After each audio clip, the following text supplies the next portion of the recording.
Territori shqiptar për datën 16 mars 2026 do të karakterizohet nga kushte atmosferike kryesisht të qëndrueshme me intervale të gjata me diell në pjesën më të madhe të vendit. Paraditja do të jetë kryesisht tek thjellët në zonat bregdetare dhe qendrore, ndërsa në disa zona jugore dhe juglindore do të ketë vranësira kalimtare.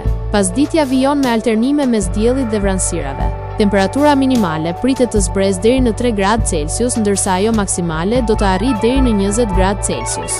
Gjatë ditës priten rreth 7 deri në 9 orë me diell. Era do të fryjë lehtë deri mesatare nga drejtimi jugperëndimor me shpejtësi 2 deri në 5 metra për sekond. Deti do të ketë dallgëzim të ulët rreth 1 deri në 2 ball. Indeksi ultraviolet për Tiranën pritet të jetë i ulët rreth 3. Sipas të dhënave astronomike, lindja e diellit në Tiranë do të jetë rreth orës 5:44 minuta, ndërsa perëndimi rreth orës 17:55 minuta. Temperaturat minimale dhe maksimale për disa qytete kryesore të Shqipërisë do të jenë si më poshtë. Shkodër, 10 deri në 18 gradë Celsius. Kukës, 7 deri në 15 gradë Celsius. Peshkopi, 7 deri në 13 gradë Celsius. Tiranë, 12 deri në 19 gradë Celsius. Durrës, 10 deri në 19 gradë Celsius.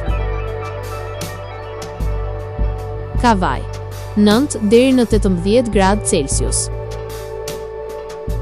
Elbasan, 10 deri në 18 gradë Celsius. Berat, 9 deri në 18 gradë Celsius. Korç, 3 deri në 10 gradë Celsius. Vlorë, 13 deri në 20 gradë Celsius. Gjirokastër, 7 deri në 16 gradë Celsius. Sarandë, 10 deri në 20 gradë Celsius.